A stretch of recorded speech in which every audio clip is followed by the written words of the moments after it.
There are things a young girl should never have to endure from her own brother, but I endured them.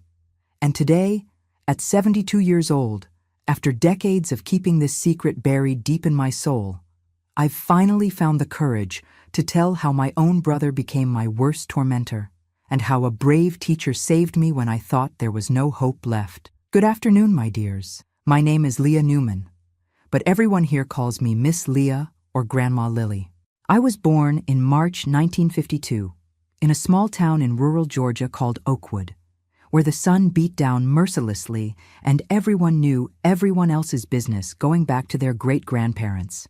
It was one of those towns where the farmers' market happened only on Saturdays, where the evening soap operas stopped all movement on the streets, and where any bit of news became the talk of the town for weeks. I was always a family girl, raised with old-fashioned values, where we respected our elders without question, and where an older brother had almost the same authority as parents. My family was simple, but full of love. At least that's what I thought, before everything fell apart. My father, John Newman, was a hardworking man who ran a small auto repair shop downtown. His hands were always stained with grease, but his heart was the cleanest I've ever known. He'd come home tired, but always with a smile on his face and some funny story about customers to tell at dinner. My mother, Mary, was an elementary school teacher at the local public school, a sweet, patient woman who dedicated her entire life to educating the town's children and caring for our family. She taught me my first letters, told me bedtime stories, and always said I would become someone important in life if I studied hard. My brother Marcus was 6 years older than me. Born in 1946, he was a boy who from an early age showed himself to be intelligent and responsible. Daddy always said Marcus would be the man of the house when he was gone, that I should always respect and obey him like a second father. When I was born, Marcus was already 6 years old and treated me like a living doll. He protected me on the street when other boys picked on me, helped me with school assignments, and always made sure I didn't get hurt while playing. He was a caring, protective brother that any girl would want to have. Our house was small but cozy, with 3 bedrooms, a living room that served multiple purposes, and a kitchen where Mama prepared the most delicious meals in the world. In the backyard, Daddy had built a swing hanging from the oak tree, where I spent hours playing and dreaming about the future.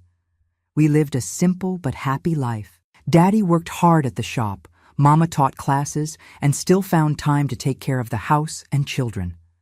Marcus was an exemplary student, always top of his class, and I followed in his footsteps trying to be a good student too.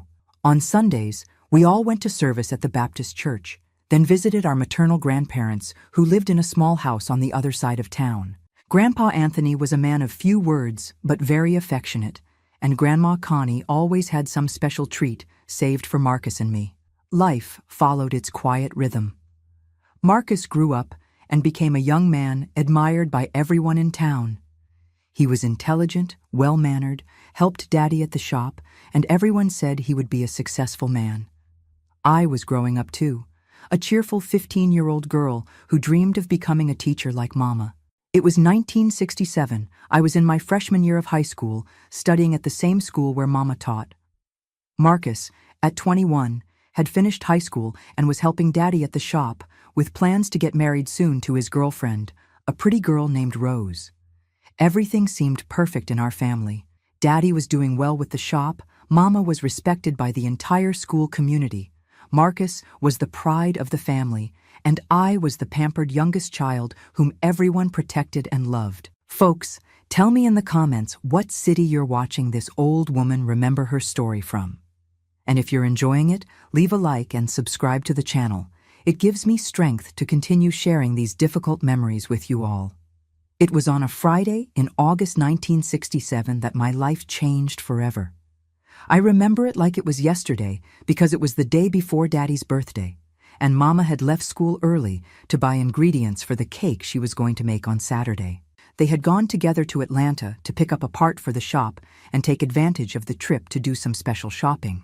I was at home studying for a math test, and Marcus had arrived from the shop with a strange expression, different from usual. He seemed nervous, agitated, as if something was bothering him. "Leah, I need to talk to you," he said, entering my room without knocking. Go ahead, Marcus. What is it? It's about our parents, about what's going to happen to our family. I stopped writing and looked at him without understanding. What do you mean? Did something happen? He sat on the edge of my bed with a serious expression I had never seen before. Leah, our parents are aging. Dad has already passed 50, Mom too. One day, they won't be here anymore. Marcus, what kind of strange conversation is this? They're fine, thank God. They are now, but you need to understand something important. He moved closer to me. When they're gone, I'll be the one taking care of you. I'll be the one making decisions for you. You'll have to obey me like you obey them. I found that conversation odd, but didn't give it much importance. Marcus had always been protective of me, so I thought it was just another one of his big brother quirks. Okay, Marcus. But why are you talking about this now? Because you're growing up, becoming a young lady, and you need to learn from now on what your place is in the family. His voice changed, became harder. You can't do whatever you want anymore. You have to learn to respect the authority of the man of the house. Something in the way he spoke made me uncomfortable. But Daddy is the man of the house. Dad is getting old, Leah. Soon I'll be the one in charge here. And you'll obey me, whether you want to or not. It was the first time in my life I felt afraid of my own brother. There was something different about him, something I couldn't understand. But at that moment, I heard the sound of Daddy's car arriving, and Marcus left my room as if nothing had happened. In the days that followed, I noticed that Marcus was indeed different with me.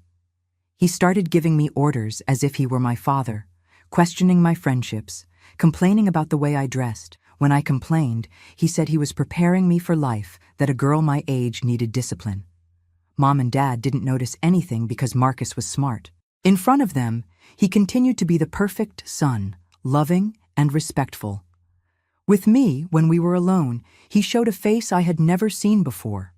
In September 1967, the unthinkable happened. Dad and Mom had gone to Atlanta to resolve some issues with the shop's paperwork and wouldn't return until the next day.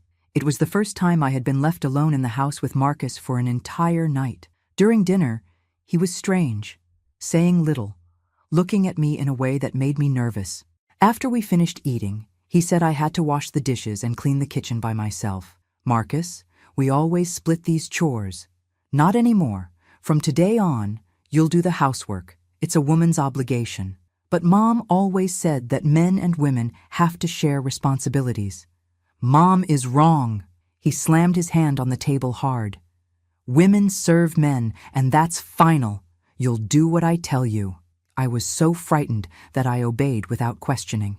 I washed the dishes trembling, not understanding what was happening to my brother. When I finished, he was waiting for me in the living room. Now, you're going to learn another important thing, he said, getting up from his chair. You're going to learn to treat me with the respect I deserve. That's when he gave me the first slap. It wasn't hard, but it was enough to shock me. My own brother, who had always protected me, had hit me. Marcus, why did you do that? Because you disrespected me. Because you questioned my authority. He grabbed my arm, squeezing hard. And if you disrespect me again, you'll get hit again.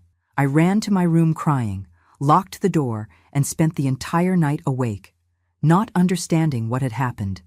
The next day, when Dad and Mom returned, Marcus went back to being the loving brother he always was, as if nothing had happened. But I knew that something had changed forever that night. My protective brother had transformed into someone else, and I was beginning to discover what kind of person that was. It was just the beginning of the hell my life would become. Because in those following months, Marcus gradually showed his true face, and I discovered that the brother I loved and respected had never really existed. The following months were a slow and calculated torture. Marcus had discovered that our parents trusted him so much that they never questioned his attitudes toward me. To them, he continued to be the exemplary son, the protective brother who looked after my well-being. But when we were alone, he transformed into a cruel stranger I didn't recognize. The first thing he did was establish rules for me. I could no longer leave the house without his permission. I could no longer have friends over. I could no longer wear dresses he considered provocative.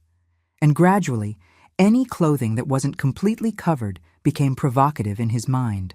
Leah, you're becoming a young lady. he would say with that fake, concerned brother voice when our parents were nearby. I need to take care of your reputation, protect you from the malicious boys in town. Dad and Mom thought his care for me was wonderful. What a blessed brother you have, my daughter, Mom would say. Marcus is right. A 15-year-old girl really does need protection. But Marcus's protection was a disguised hell. When we were alone, he controlled me as if I were his property. If I was 5 minutes late coming home from a friend's house, I would arrive to find him waiting at the door with an angry face. Where were you? Who were you talking to? What did you talk about? The questions came like a hailstorm, and I had to answer everything in minute detail. If he thought I was lying, or if he didn't like an answer, the punishment came. The punishment started small. No dessert at dinner, not being allowed to listen to the radio at night, having to wash the dishes alone for a week. But gradually, they escalated to more humiliating and painful things. The first serious physical punishment happened in October 1967. I had arrived 10 minutes late from school because I had stayed to help the teacher organize some books. A simple thing, normal, that any girl would do. But for Marcus, it was reason enough for a punishment I will never forget. 10 minutes late, he said, looking at the wall clock. 10 minutes that you left me worried, thinking something had happened to you. Marcus, I was just helping Mrs. Francis with the books in the library. Liar! He shouted so loudly that it scared me. You were talking to some boy, acting like a flirt. I wasn't. I swear to God I wasn't. Don't take the Lord's name in vain. He came toward me with a face I had never seen before. You're going to learn not to lie to me. That's when he gave me the first real beating. These weren't little slaps or pushes. They were punches to my arm, hair-pulling, pinches that left purple marks on my skin. I cried and begged him to stop, but he seemed possessed by an anger he couldn't control. Stop, Marcus! Stop! You're hurting me! I'm educating you. You need to learn to respect me. When he finally stopped, I was on the living room floor, with my arm hurting and tears streaming down my face. He bent down to my level and held my chin firmly. If you tell this to our parents, you'll get beaten twice as hard. Understand? I just nodded my head, trembling with fear and pain. At that moment, I understood that my brother had become my enemy, and I was completely alone in that fight. In the days that followed, I had to invent excuses for the bruises. I said I had fallen off my bike, that I had hit my arm on the door, that I had tripped on the stairs. Dad and Mom believed everything because they would never imagine that Marcus was capable of hurting me. The worst of all was his personality change. During the day, when our parents were home, he went back to being the loving Marcus I had known since childhood. He would joke with me, help me with school assignments, defend me when Dad got angry about some mischief. But as soon as we were alone, the monster would return. Did you like the beating you got yesterday? He would ask with a cruel smile on his face. Because if you don't behave properly, there will be more. It was like living with two different people in the same body. The public Marcus, whom everyone admired, and the private Marcus, who was turning me into a haunted and fearful girl. In November, he invented a new way to torture me.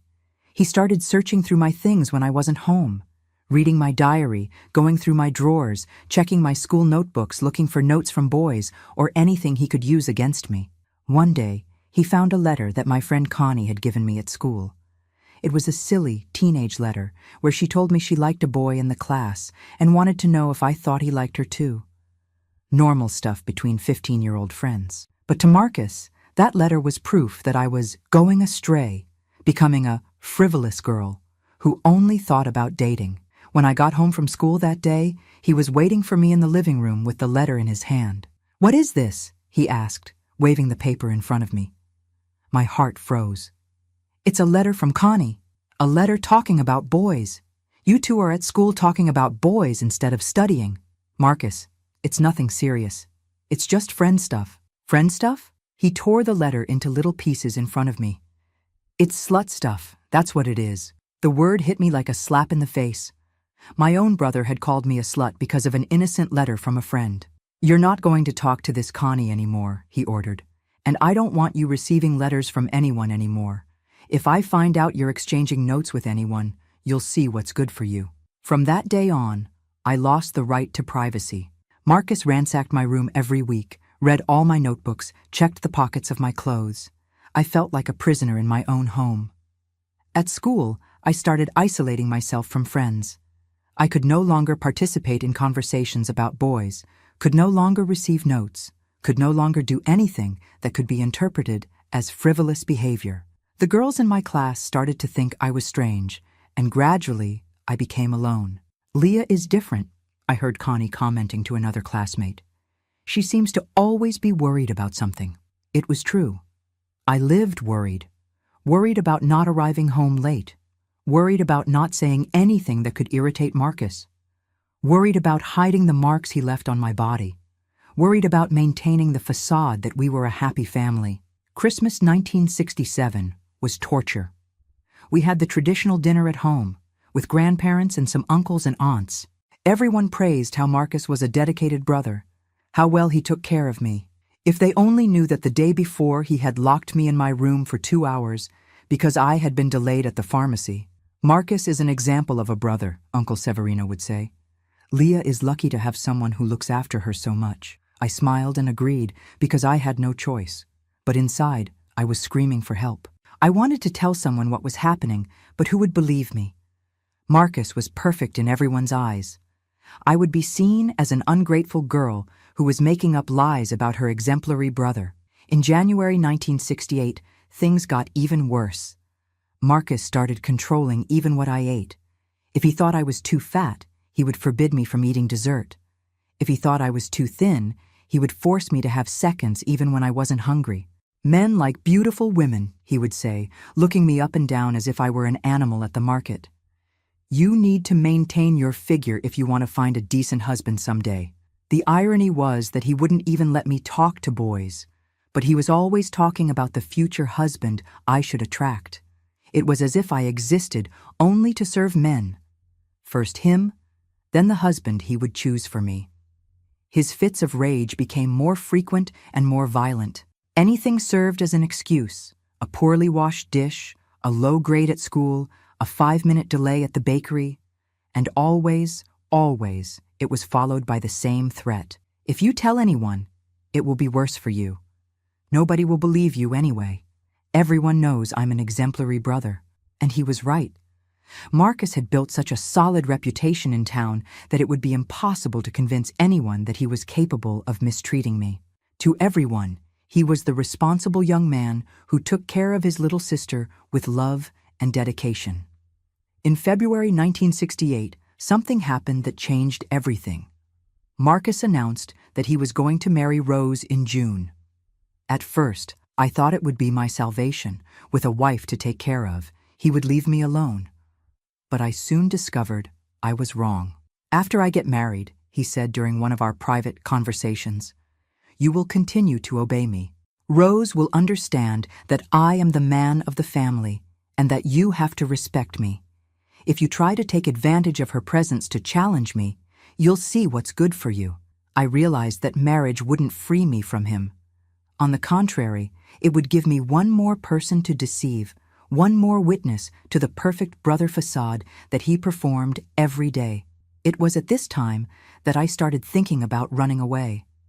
I dreamed of taking the bus to Atlanta and never coming back. But it was 1968. I was only 16 years old. I had no money. I didn't know anyone in the city. A girl alone in a big city would be easy prey for all kinds of danger. So I continued enduring, day after day, hoping that some miracle would happen, hoping that someone would notice my suffering and help me get out of that hell. But the miracle took a long time to arrive. And meanwhile, Marcus was becoming increasingly bold, increasingly cruel, as if testing how far he could go without anyone suspecting. The worst was yet to come. Because in March 1968, he crossed a line that I never thought possible to cross. That's when I discovered that my brother wasn't just an abuser. He was a monster. It was on a night in March 1968 that my life turned into the most complete nightmare. Dad and Mom had gone to a funeral in the neighboring town and wouldn't return until the next day. I was in my room studying for an English test when I heard Marcus coming up the stairs with heavy steps. He entered my room without knocking, something that had become routine since he started mistreating me. But this time, there was something different about him. His eyes were strange, as if he had been drinking, although I knew he didn't drink. "Leah, I need to talk to you about something very important." I closed my notebook, already prepared for another session of humiliations and absurd rules. "What is it, Marcus?" "You're becoming a young lady, and you need to learn certain things about how to behave with men." Something in his voice left me frozen. It was a voice I had never heard before, low and strange, as if it came from someone else. "I don't understand." "You will understand." He closed the bedroom door and turned the key. "Today you're going to learn to be a real woman." My heart started beating so hard I thought it would come out of my mouth. I got up from the chair, trying to reach the door, but he blocked my path. "Marcus, open that door. I don't like this game." "It's not a game, Leah. It's education." He held my arm tightly, squeezing so hard it left a mark. "You need to learn how to please a man, how to be a good wife in the future." That's when I understood what was happening. Terror took over my entire body. My legs began to tremble, and for the first time in my life, I felt I was going to die of fear. "No, Marcus, don't do this to me. I'm your sister." Exactly for that reason, he pushed me toward the bed with a strength I didn't know he had. "Because I'm your brother is why I have the right to teach you. Who else is going to do it? Some punk on the street?" I tried to scream, but he covered my mouth with his hand. It was a rough hand that smelled of grease from the shop, and it was trembling as much as my voice. "If you scream, it will be worse for you afterward. And remember that our parents aren't here. No one will hear you." At that moment, something died inside me. It wasn't just the innocence of a 16-year-old girl. It was trust, faith in family, the belief that I was safe in my own home. Everything shattered in a single night. What happened in that room was the most terrible thing one human being can do to another. Marcus not only destroyed my body, but also my soul, my ability to trust, my will to live. He violated me in a way I didn't even know existed, forced me into horrible things that a sister should never experience with a brother. When he finished, I was broken inside, like a vase that fell to the floor and shattered into 1,000 pieces. "Now you know how things work," he said, getting dressed as if nothing had happened. "And if you tell this to anyone, I'll say you provoked me. Who do you think they'll believe? Me, the responsible brother, or you, a hysterical girl?" I lay on the bed, unable to move, as he left the room whistling. It was as if my body no longer belonged to me, as if I were floating outside it, observing from afar what was left of the girl I once was. I spent the entire night awake, crying silently, feeling pains I didn't know existed. Pains in the body, pains in the soul, pains that seemed like they would never pass. When the sun rose, I remained lying down, without the strength to get up, without the will to face the world. But I had to get up, because our parents would return in the late afternoon, and I needed to pretend everything was normal. I needed to play the role of the happy and protected little sister, while inside, I was dead. I took a shower that lasted almost an hour, trying to clean myself of a dirt that wouldn't come off with just water and soap. When I looked in the mirror, I saw a different person. It was the same face, but the eyes were empty, lifeless, like the eyes of a wounded animal. Marcus came down for breakfast as if it were any ordinary day. He greeted me normally, asked if I had slept well, commented on the weather. It was the most terrifying normality I had ever witnessed. "Leah, you look pale," he said with false concern. "Aren't you feeling well?" I wanted to scream. I wanted to tell the truth. I wanted him to be arrested and rot in jail, but the words wouldn't come out of my throat. It was as if my voice had been stolen along with everything else. "I'm fine," I muttered, looking at the empty plate. "Are you sure? Do you want me to call Mom when she gets here?" The irony of the situation was so cruel, it was almost funny. The same man who had destroyed me the night before was now concerned about my health. It was as if he had two completely separate personalities, and I never knew which one was talking to me. When our parents arrived, I had to put on the greatest performance of my life. Smile, talk, pretend I had spent a quiet night studying. Mom noticed I was too quiet, but attributed it to school fatigue. "My daughter, you've been studying too much. Sometimes it's good to relax a little too."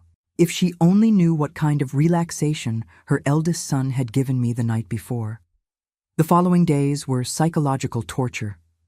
Marcus acted as if nothing had happened, but I could see in his eyes a cruel satisfaction, as if he knew exactly the damage he had caused in my life. Worse still, he started giving me advice about relationships, always with that false tone of a concerned brother. Leah, when you date, remember to always respect your boyfriend. Men don't like women who resist displays of affection. Each word was like a knife to the heart. He was constantly reminding me of what he had done, enjoying my suffering, savoring every moment of pain he caused. At school, I could no longer concentrate on classes. I would stare into space, reliving that terrible night, wondering if I would ever be able to forget. The teachers noticed my change in behavior, but I always made up excuses. I have a headache, I would say when someone asked why I was so quiet. I didn't sleep well, I would respond when questioned about my lack of attention. Lies upon lies, building a wall between me and the world, isolating me more and more in my own pain. The worst was during family meals, sitting at the table with Marcus, seeing Dad and Mom treating him with love and respect, hearing the compliments about how he was an exemplary son. It was like living in a parallel world where the truth was upside down. Marcus has been so attentive to you, Leah, Mom would say. The other day he asked me if you were eating well, if you needed anything. I swallowed the food with difficulty, feeling nauseated hearing those words. Marcus would look at me across the table with a smile that only I could decipher. It was the smile of someone who knew they had total power over another person. April arrived bringing preparations for his wedding to Rose. The house was always full of relatives helping with the arrangements, discussing details of the celebration, choosing decorations. For everyone, it was a moment of joy. For me, it was another layer of torture. Leah will be the maid of honor, Marcus announced during a lunch. Isn't that right, little sister? The word little sister coming from his mouth gave me chills. After what he had done to me, he no longer had the right to call me that. But everyone thought the affection he showed was lovely. How sweet, exclaimed an aunt. You two are so close. Close. If she only knew what kind of closeness Marcus had forced between us. During the preparations, he took every opportunity to be alone with me and remind me of that night. Not with direct words, but with insinuations that only I understood. Leah, you'll look beautiful at the wedding. All grown up, all ladylike. He made a point of emphasizing the word ladylike, reminding me of when he said he was going to teach me to be a woman. I hope you behave well at the party, that you'll be a sister I can be proud of. The threat was implicit. If I did anything to ruin his special day, the consequences would be terrible. May brought more preparations and more opportunities for Marcus to torment me. During an afternoon when we were arranging things in the attic for his move, the unthinkable happened. He tried to repeat the violence of that first night. I missed you, he said, locking the attic door. I think you missed me too. This time I was more prepared. I had spent weeks thinking about what I would do if he tried to touch me again. I wasn't going to let him destroy me a second time. Don't touch me, I shouted, grabbing an old hammer that was in a box. If you come near me, I'll kill you. He laughed, thinking I was bluffing. You don't have the courage. Try and see. My voice came out with a strength I didn't know I had. Scream all you want. I'll say you tried to assault me. For the first time, I saw fear in his eyes. He realized I was no longer the frightened girl from the first time. I was willing to fight, even if I died trying. You're going crazy, Leah. Put that hammer down. I'll put it down when you open that door and leave. We stared at each other for a few seconds that seemed eternal. Him calculating if it was worth taking the risk, me prepared to break his head if necessary. Fine, he finally said, unlocking the door. But this isn't over. After the wedding, when I come back from the honeymoon, we're going to have a serious conversation.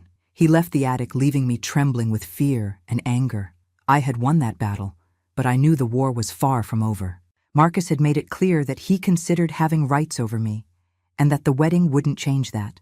It was at this time that I began to plan my escape. I could no longer live in that house. I could no longer pretend we were a normal family. After the wedding, when Marcus returned from his honeymoon, I needed to be far away from there. I started saving money in secret. I sold small things of mine, saved pennies that were left over when Mom gave me money to buy bread. borrowed money from friends with made-up excuses. It was little, very little, but it was a start.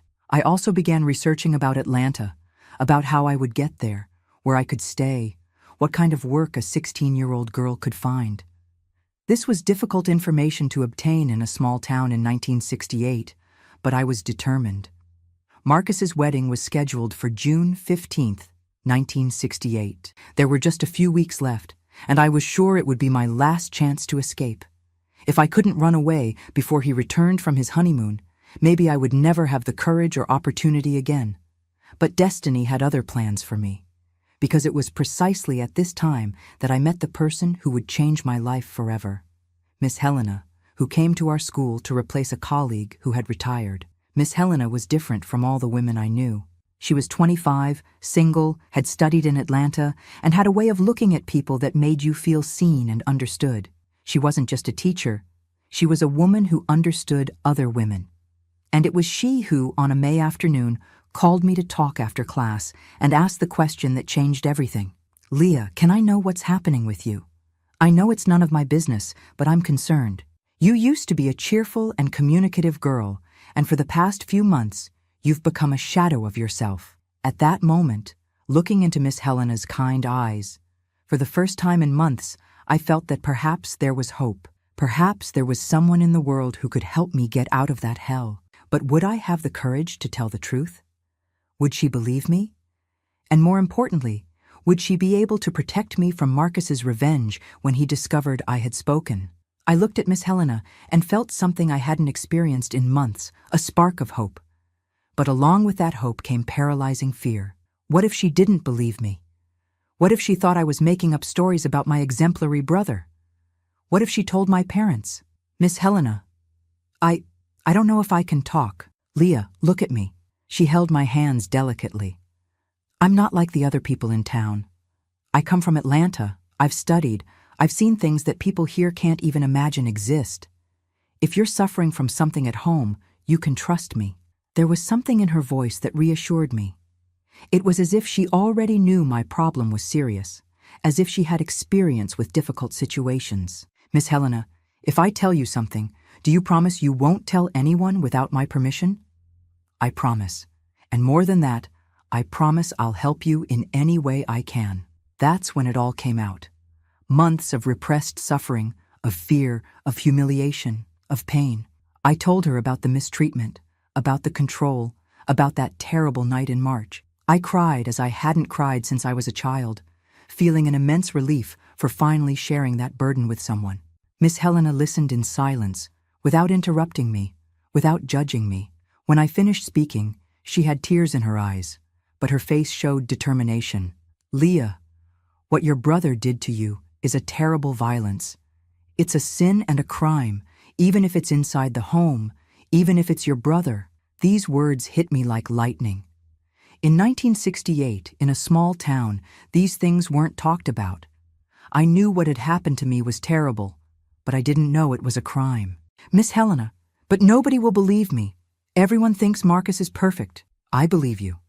And I'll teach you how to get evidence so that other people will believe you too." She explained that we needed to be very careful. In 1968, such an accusation could destroy my reputation instead of his. People tended to blame the woman, thinking she had provoked or made up the story. First, you need to document everything. Write in a diary all the mistreatment, with date and time. If he hurts you physically, note where and how. If possible, keep some physical evidence. "But how, Miss Helena? He's very smart." "You can be smart too, Leah. Smarter than him, because you have something he doesn't have. The desperation of someone fighting for their own life. She taught me tactics I would never have imagined on my own. How to hide a small notebook where I could write everything down. How to pretend to be asleep when he did something to scare me. How to memorize exact words he said so I could repeat them later. And another very important thing, she said, if he tries to touch you again, you scream. Scream as loud as you can, even if you're sure no one will hear. Because maybe someone will be passing by on the street, or it might wake up a neighbor. I left that conversation feeling like a different person. I was no longer the defenseless girl who only suffered in silence. I was someone with a plan, with an ally, with a real chance to change my situation. In the days that followed, I began to put into practice everything Miss Helena had taught me. I got a small notebook and hid it inside a math book that I knew Marcus would never touch. Every night, when I was sure he was asleep, I wrote everything that had happened during the day. May 28th, Marcus forbade me from going to Mary's party because he said there are rascal boys there. When I complained, he pinched my arm and said, if I disobeyed, he would lock me in my room for a week. May 30th, he ransacked my room looking for letters. He didn't find anything, but said I looked like someone who's been up to something. He pushed me against the wall and said he's keeping an eye on me. It was painful to relive each humiliation while writing, but it was also liberating. It was as if, by putting it on paper, I was taking the poison out of my body. Miss Helena also gave me precious advice on how to deal with Marcus in the days leading up to the wedding. Try not to provoke unnecessary conflicts. Be submissive enough not to arouse his anger, but not so submissive that he thinks he can do anything. It's a fine line, but you can do it. I followed her advice to the letter. When Marcus gave me orders, I obeyed without complaining. When he made malicious comments, I just lowered my head. But when he tried to touch me or make insinuations, I firmly moved away, without giving room for interpretations. The result was that he began to find me strange. You're different, Leah, he said one morning as we were having breakfast. Quieter, more controlled. I'm growing up, Marcus, learning to behave like a proper young lady. I used the very words he always repeated against himself. If he wanted a well-behaved sister, he was having a well-behaved sister, but not in the way he expected. June arrived bringing the week of the wedding. The house was always full of relatives and friends helping with the final preparations. It was the perfect time for Marcus to show everyone what a loving brother he was, and he didn't waste the opportunity. My little sister is all emotional about my wedding, he would say to visitors, putting his arm around my shoulders. She and Rose already get along very well. It will be like gaining another sister. I smiled and agreed, perfectly playing my role. But inside, I was counting the days for him to go away on his honeymoon and give me at least 2 weeks of peace.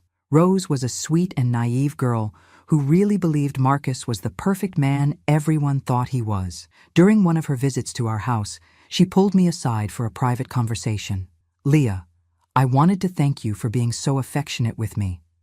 I know sometimes it's difficult to accept a new sister-in-law. Rose, you're wonderful. Marcus is very lucky, and I'm lucky to gain a sister like you.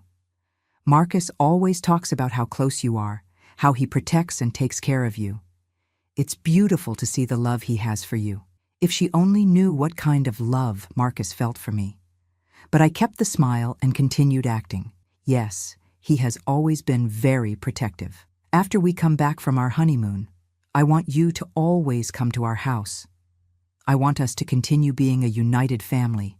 The idea of having to live with Marcus and Rose as a couple made me nauseated, but I just nodded in agreement. 3 days before the wedding, something happened that left me terrified. Marcus called me for a sibling talk in the backyard, away from the ears of the relatives who were in the house. Leah, I want to make something very clear before I get married. My heart raced. What is it, Marcus? Don't think that because I'm going to have a wife, you can do whatever you want. Rose is my woman, but you continue to be my responsibility. And if I find out you took advantage of my absence to get into trouble, you'll pay dearly when I return. I'm not going to get into trouble. You better not. He approached me with that look I already knew well. And another thing, if you think about telling anyone about our special moments, you better rethink. Because now I have a husband's reputation to maintain, and I won't let a hysterical sister ruin that. The threat was clear. Even married, he still considered me his property, and he was willing to destroy me if I tried to free myself. That night, I wrote in my secret diary all the words he had said, trying not to forget any detail. Miss Helena had taught me that threats were also important to document. The wedding day, June 15, 1968, was torture disguised as a celebration. I had to spend the entire day smiling, greeting people, receiving compliments about how Marcus was a wonderful brother. During the ceremony in the church, when the pastor asked if anyone objected to the marriage, I had a wild desire to stand up and shout the truth. But I knew it would be crazy. Nobody would believe me. I would be seen as a jealous sister trying to ruin the wedding, and Marcus would kill me when we were alone. During the party, he made a point of dancing one song with me to show everyone what a united and loving family we were. As we danced, he whispered in my ear, "Enjoy these 15 days, little sister.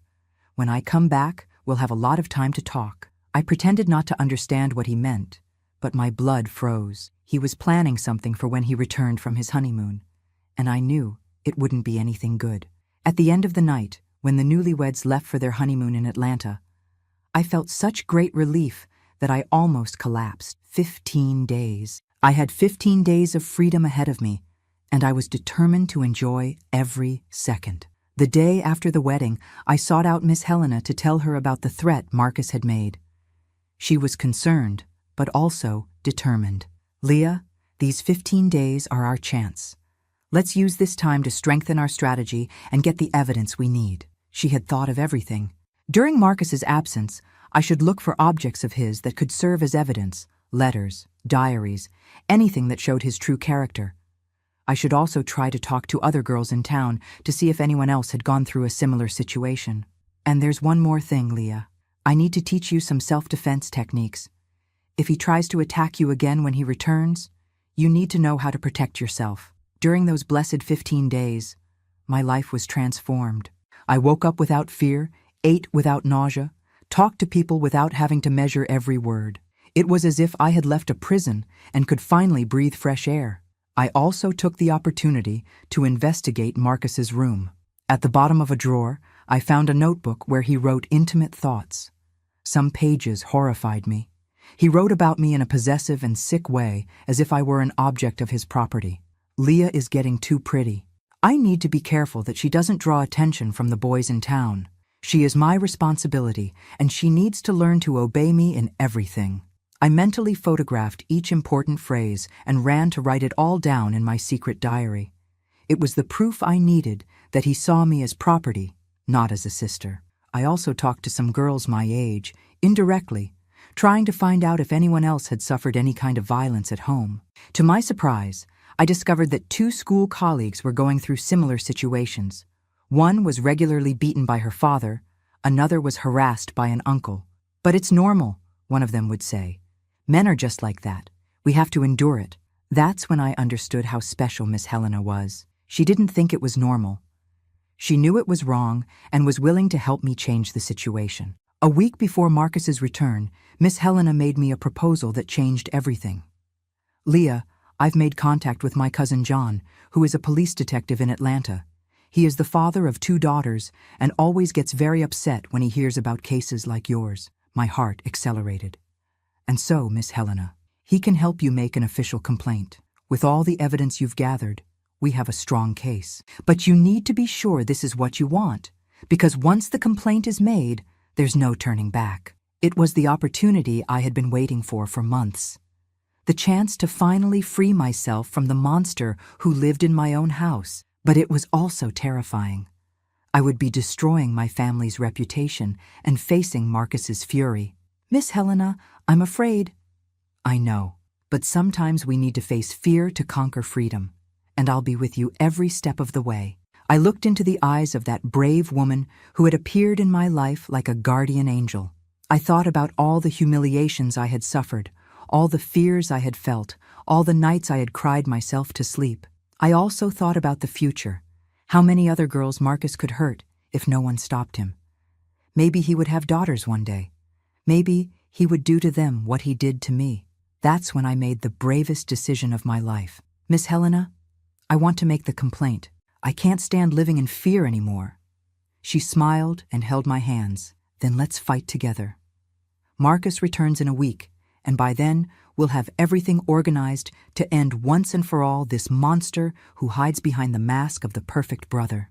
That week before Marcus's return was an emotional roller coaster. During the day, I felt brave and determined, planning every detail of the complaint with Miss Helena. But at night, lying in bed, fear took over, and I wondered if I wasn't committing the biggest madness of my life. Miss Helena had organized everything down to the smallest detail. Her cousin, Detective John Santos, would come personally from Atlanta the following Saturday, 2 days after Marcus's return, to hear my testimony and formalize the complaint. We had chosen this moment strategically. Leah, it's important that he returns first and has time to do or say something that proves our complaint, she explained. If we make the complaint while he's away, it may seem like you took advantage of his absence to make up stories. The logic was perfect, but the courage I felt during the day evaporated when I thought about facing Marcus again. Would I be able to endure a few days pretending normalcy while waiting for the detective to arrive? Tuesday, June 25th, 1968. Marcus and Rose returned from their honeymoon with tanned faces and smiles that didn't leave their faces. For everyone, they were the perfect couple returning from a dream trip. For me, it was the return of my nightmare. "Leah, how we missed you," said Rose, hugging me affectionately. "Marcus talked about you every day of the trip." If she only knew the context in which he talked about me. But I kept the smile and returned the hug. "I missed you both too. How was the trip?" During the welcome dinner that Mom had prepared, Marcus behaved like the most loving brother in the world. He brought presents for everyone, an embroidered scarf for Mom, a leather wallet for Dad, and for me, a blue dress he had bought in a fancy store in Atlanta. "I tried the size based on Rose," he said, handing me the package. "I thought it would look beautiful on you." Everyone thought it was a sweet gesture from the newly married brother to remember his sister during the honeymoon. I thanked him and smiled, but inside I felt nauseated.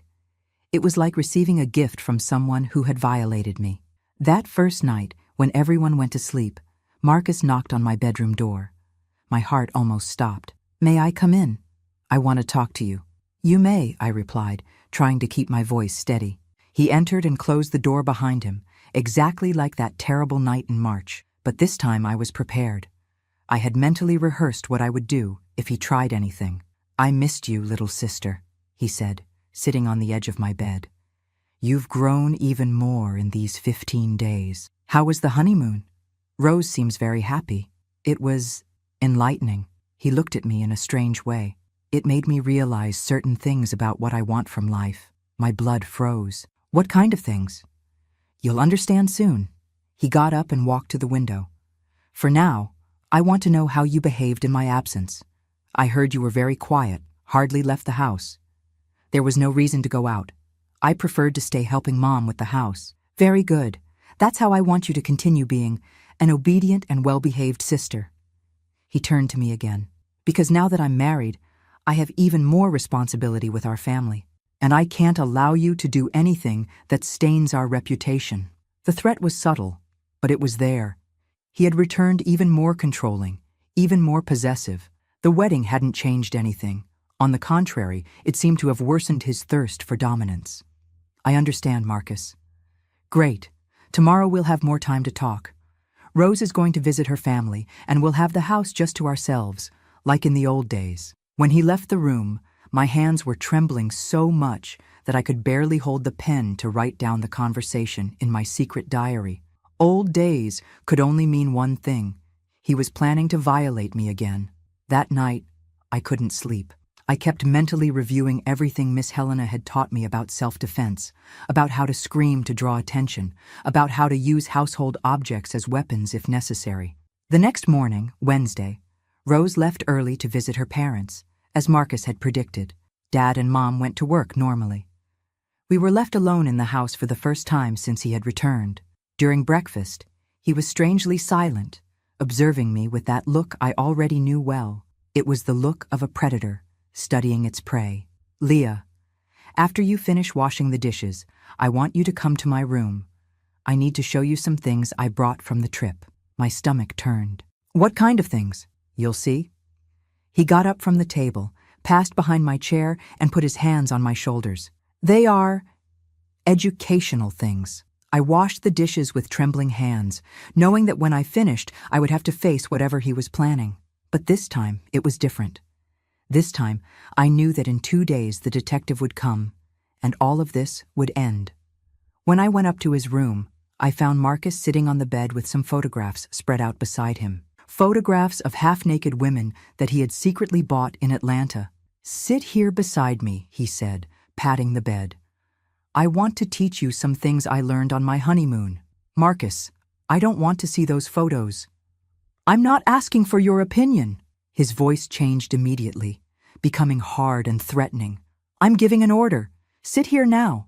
That's when something happened that changed everything. Instead of obeying as I always did, instead of cowering in fear, I felt such great anger that it exploded inside me like a volcano. No! I screamed with a strength that came from the depths of my soul. I will not sit. I will no longer obey you. Marcus was so surprised by my reaction that for a few seconds he couldn't speak. He was used to the submissive and fearful Leah. This brave and loud Leah was new to him.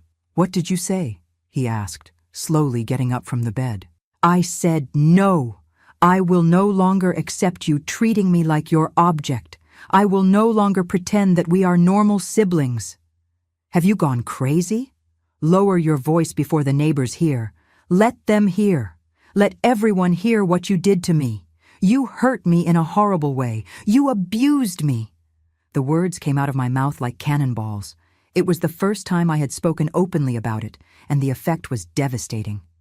Marcus turned as white as a sheet. Shut up! You don't know what you're saying.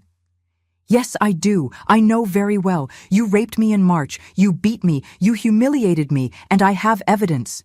That's when he completely lost control. He came at me with a fury I had never seen before, trying to hit me to silence me. But this time, I was prepared. I dodged the first punch and ran to the dresser, where I grabbed a cast-iron paperweight that Dad had given him years ago. When Marcus came toward me again, I hit him on the head, leaving him dazed. Help! Help! He's trying to hit me! I screamed as loud as I could, even knowing there was probably no one to hear me. Marcus held his head, which was bleeding, and looked at me with a pure hatred that gave me chills. You're going to pay for this, you little tramp. You're going to pay dearly. I'm not going to pay anything. You're the one who's going to pay. The police are coming to get you. It was a lie. The detective wouldn't arrive until Saturday. But I wanted to scare him. I wanted him to know that his days of terror were over. What police? You're bluffing. Miss Helena helped me. She called a detective from Atlanta. I have everything documented. All the times you hit me, all the humiliations, everything. Now it was his turn to be terrified.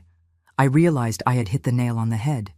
He knew that if the police had evidence, his facade of perfect brother would no longer help.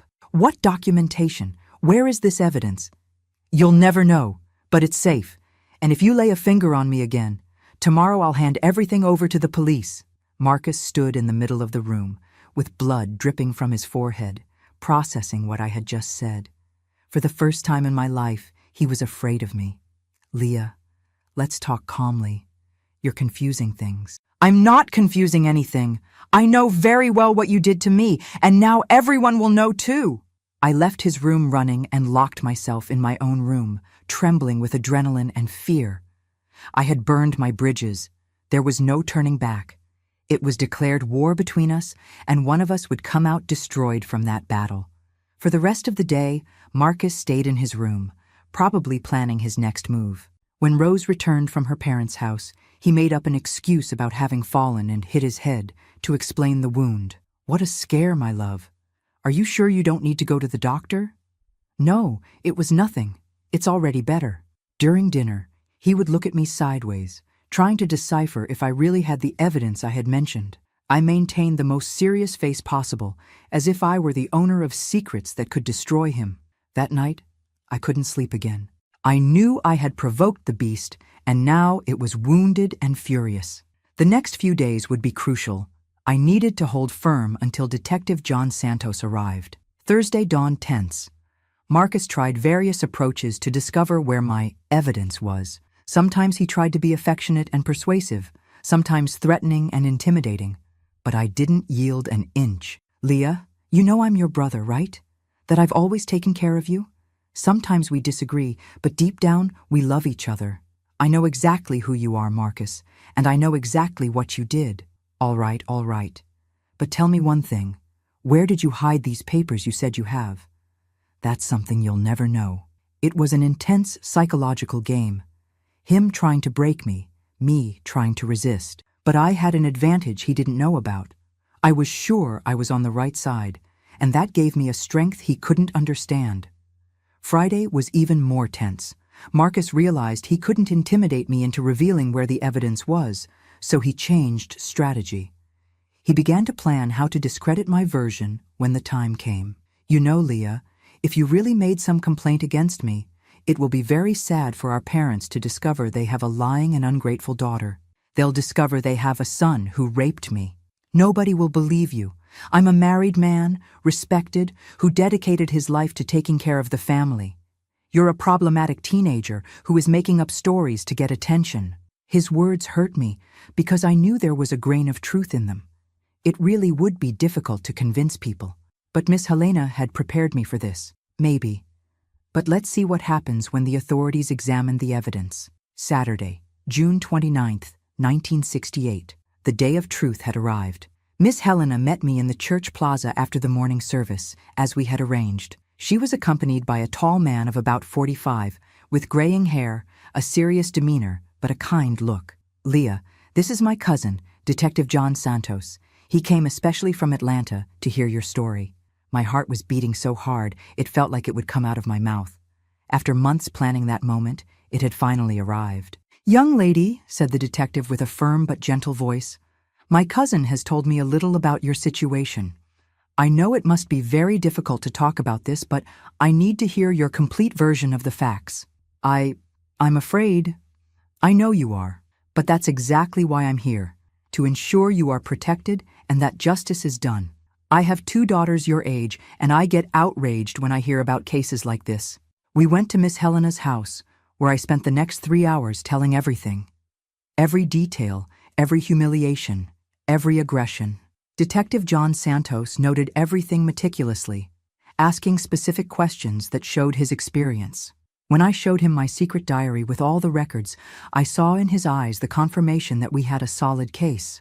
Leah, these notes are very detailed and consistent.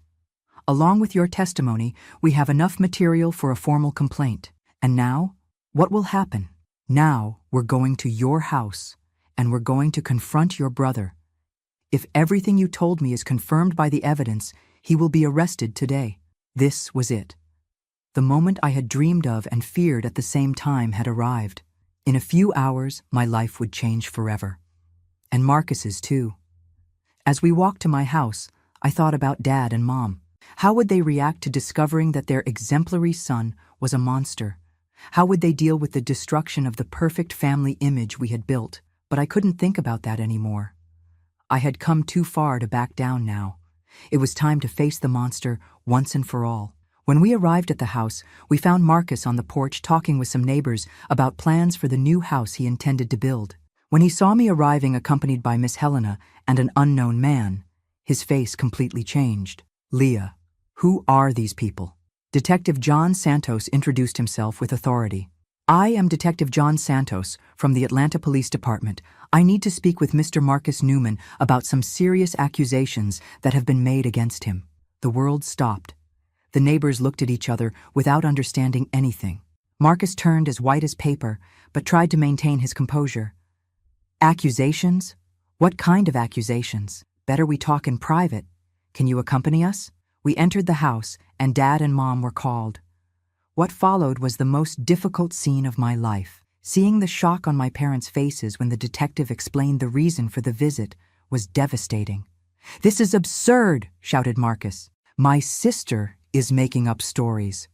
She has always been problematic, always seeking attention." But when the detective showed my diary with all the detailed notes, when he read aloud some of the phrases Marcus had written in his own notebook, when he confronted the dates and times, his defense began to crumble.